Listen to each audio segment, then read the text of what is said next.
Welcome to Venice, a gorgeous city built on water, known for its canals, rich cultural history and stunning architecture. Now for the next 24 hours, I'm gonna try and show you everything you can do here.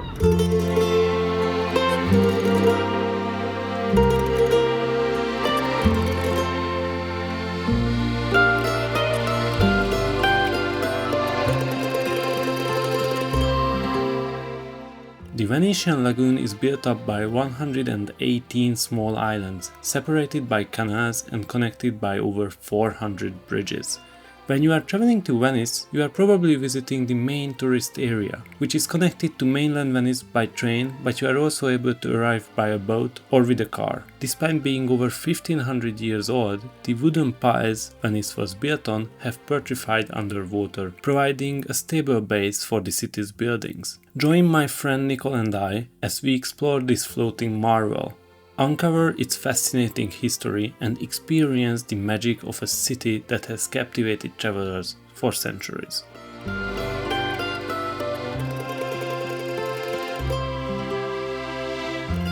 So in 2023, in order to fight the over-tourism here in Venice, the city of Venice has introduced a new tax for Daytrippers. Now you can see it right behind me. This is next to the train station. So if you are coming on certain days, these days are considered to be the peak of visiting Venice. So if you are coming here on certain days, actually you can see the main touristy part of Venice, what I talked about. So during these days, you have to pay a tax. And well, as soon as you exit the train station building, you cannot really miss these signs because they are everywhere. Now the second most important thing, as soon as you exit the train station, will be on your left, because here you get right there, you get your tickets for public transportation. Getting around Venice is a bit different than, well, anywhere else in the world, because there is no cars here. Which means you have to either walk, there are long distances as well, but also it's very hot, or there are certain types of transportation options that you can choose. First of all, you have the vaporettos, which are basically the water buses, and you can get your tickets here. You can get a day pass or just a single ticket. I would recommend, if you are coming for 24 hours like I do, just get a day pass. It's 25 euros. If you are getting it for 2 days, then it's 45. And apart the public transportation and vaporettos, you have these little canals with obviously the gondolas. So you have the gondolas, which you can take in, well, almost everywhere in this city. When it comes to gondola rides, basically you can find them everywhere throughout the city. But before you jump into the first gondola you see, I would suggest that you take some time and scout for a canal you really want to see and find a gondola there, as they only take you for about 20-30 minutes. This way you ensure that you get the most out of it. The last option, which is also the most expensive one, are the water taxis.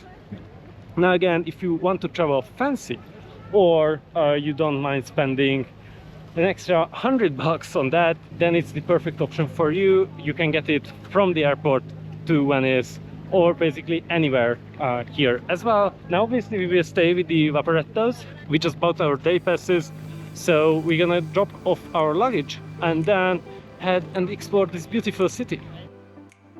Venice is famous for its cute tiny canals, so make sure that you spend a couple of hours just wandering around the streets of Venice. We found so many gorgeous sights just by walking aimlessly through these canals. Venetian cuisine is a delightful mix of seafood, rice dishes and unique snacks called cicchettis. Traditional sweets include the tiramisu, which originated in the Veneto region. There are over 400 bridges in Venice, but only 4 that crosses the Grand Canal. For sunset, I would recommend that you come to the Academia Bridge, which is one of the 4 that crosses the Grand Canal, because this is a prime sunset viewing location and it's just gorgeous.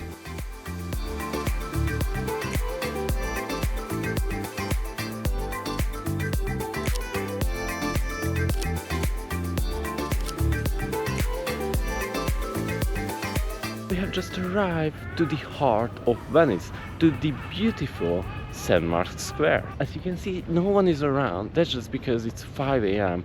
We're just right before sunrise.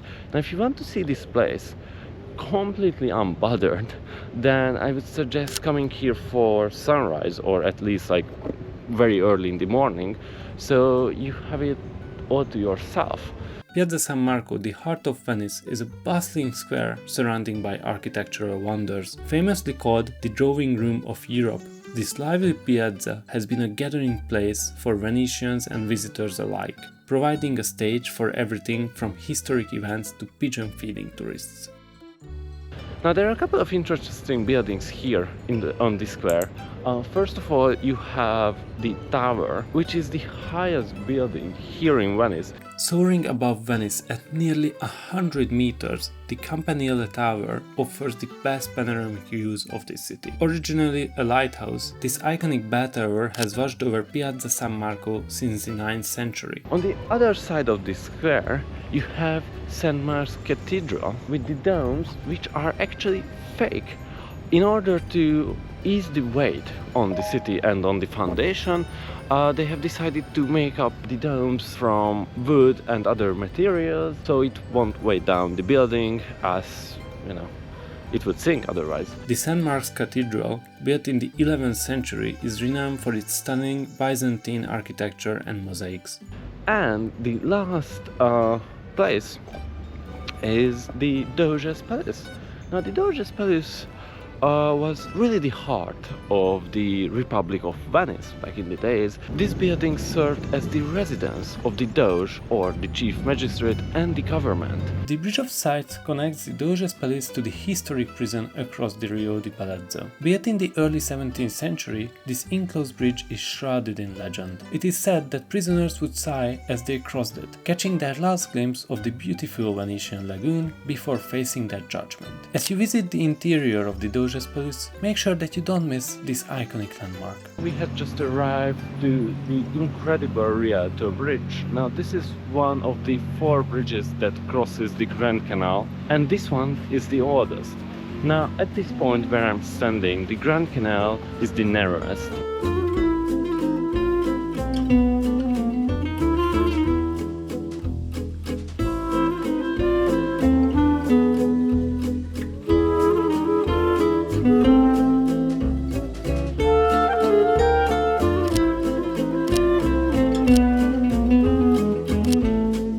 Again, I would suggest that you come here pretty early in the morning, same as St. Mark's Square, to get the most out of it without the crowds and get a perfect picture here.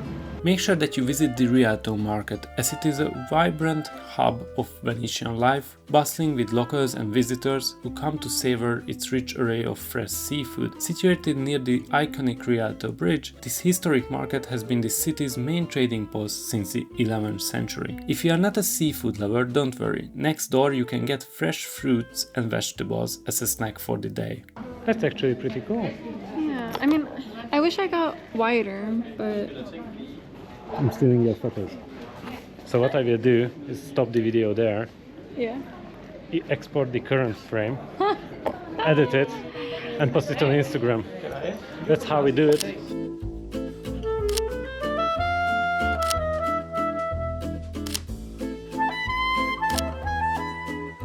And there's another reason I'm making this video, apart from Venice being beautiful, and I actually haven't done it before, is the fact that I just got the new GoPro 12. And before my big upcoming adventures next week, I wanted to test it out, and Venice seemed a reasonable option. Now, I didn't think about the heat. I would suggest visiting Venice in either spring or early autumn, as there are way less people and it has cooler temperatures. When we were here last week, it was 36 degrees Celsius with 82% of humidity, which was honestly unbearable, and it certainly left a mark on the whole experience. Nonetheless, I hope you enjoyed this video. If you did, give it a thumbs up, thanks for watching, and see you guys in the next one.